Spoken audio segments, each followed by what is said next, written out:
If you haven't heard about the assassination attempt on Donald Trump, I'm going to show you a brief clip. Most of it I'm not going to show because I think it's a little too violent. However, I want to talk about the Christian response to such an action. But before we do, here's the video. Take a look at what happened.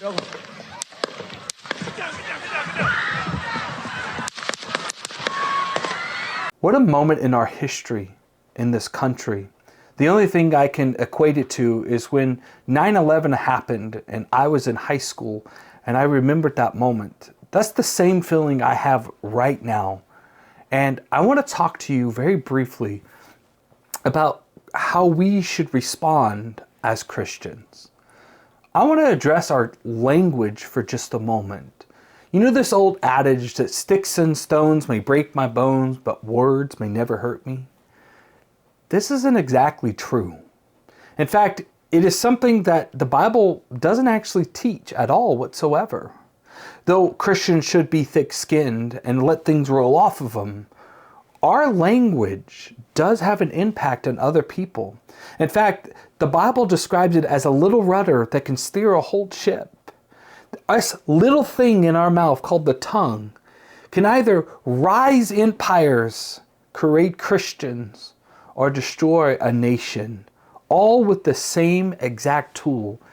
And how powerful that really is. And as Christians, we should be incredibly mindful about how we communicate.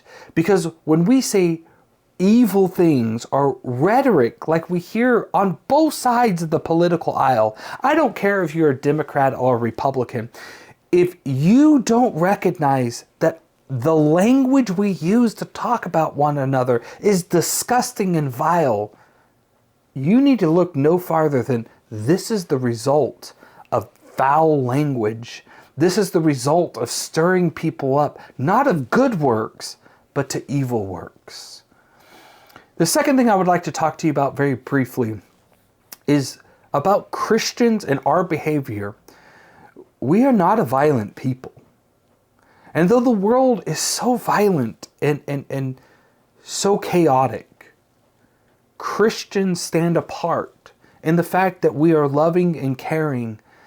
And as we watch these things, trust me, I know the anger and the frustration and the hatred that might fester in us.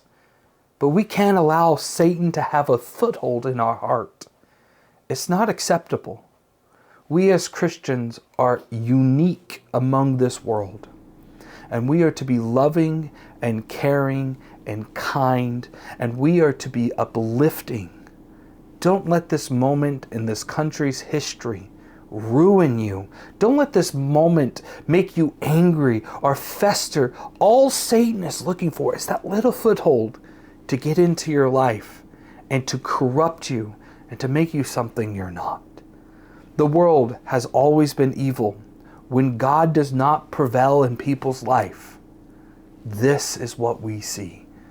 An ungodly nation, an ungodly people, they are violent like this, not us.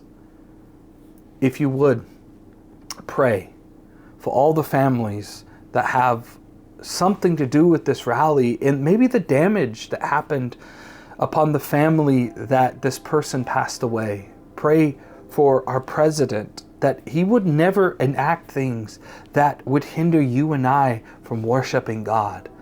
That is our priority. That is our focus as a Christian. Let the world do what the world wants.